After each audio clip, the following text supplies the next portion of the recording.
Pak. Justru itu adalah selisih pikiran antara dua pakar tata negara, pakar hukum tata negara yang mengerti mana yang sebetulnya harus diutamakan. Peristiwa politiknya bisa didiskusikan, tetapi dokumen hak asasi manusianya udah final, tinggal dibawa ke wilayah-wilayah pengadilan yang memang sejak bertahun-tahun tidak mau diperiksa sebagai dokumen untuk diajukan menentukan siapa pelanggar HAM pada waktu itu kan. Itu konteks besarnya saya kira itu. Ini Pak Mahfud rupanya perannya sekarang jadi tukang mengingatkan para menteri ya, termasuk Menko-nya juga ingatkan ketika melakukan blunder.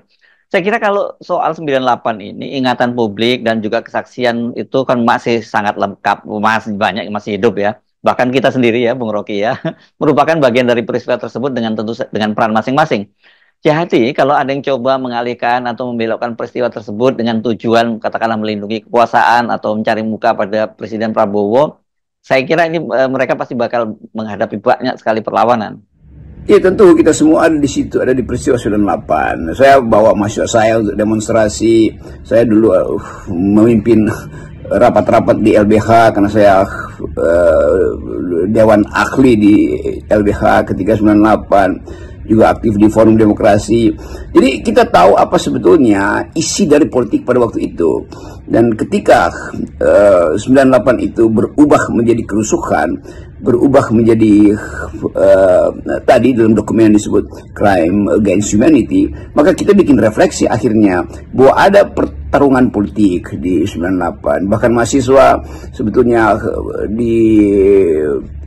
secara dikotomi, ada yang menginginkan perubahan dengan cara damai, ada yang menginginkan perubahan bahkan dengan cara revolusi itu.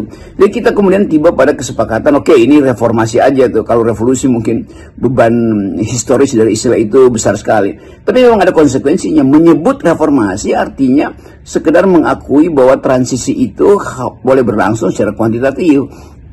Secara kuantitatif. Lain kalau kita sebut demi revolusi, maka perubahannya kualitatif tuh. Dan mereka yang meneriakkan revolusi justru sekarang ada di dalam kekuasaan, dalam portofolio atau kabinet Presiden Prabowo kan. Kan teman-teman kita di PRD itu yang mengambil dalil untuk melakukan perubahan radikal, semacam radical break atau istilah revolusi total bahkan, atau reformasi total untuk menghindari revolusi itu.